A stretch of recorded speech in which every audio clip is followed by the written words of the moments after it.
chama hiki hatutakubali kivyo vyote vile kukufa.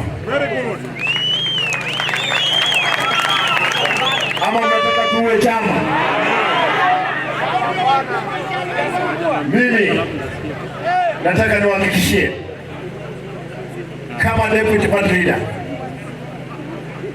kwa sababu niko na miaka karibu 56 imebaki nikufe katika mwaka wangu wa 100 kama Yesu hajarudi. Tunasikizana? Kama Yesu hajarudi, hii Kenya lazima tutaitengeneza.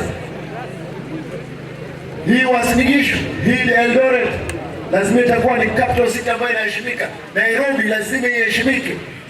Kisumu lazima iheshimike. Kisii lazima Kenya ikue katika mstari wa mbele katika Afrika, tukikimbizana na zile zingine ambazo zimekuwa already.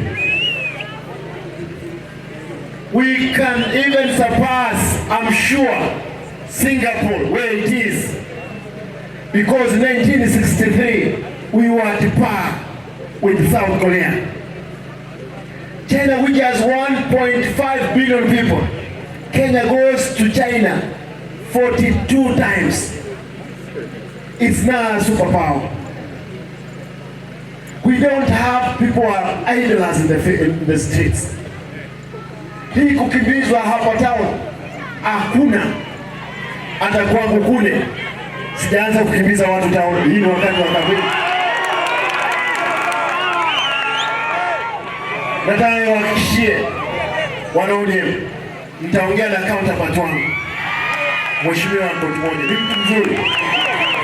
Mimi nataka niseme kwamba tutaongea na yeye, na tafadhali tutashikia yeye ni rafiki yangu, na tutaambia yeye. Leo mmeona amevalia kofia ya ODM, si ndio? 2027 wote niwaambie, tumesema serikali lazima tutengeneze. Hata William Ruto tunamwambia, wewe Mheshimiwa William Ruto, rudi ingia katika chama, tukupange hapa tuone kama tutaenda mbele. Mnataka namna hiyo? Kwa hivyo hapa Rift Valley ndio akija mwambie, kwa sababu UDA ukweli wa mambo imebaki Rift Valley peke yake.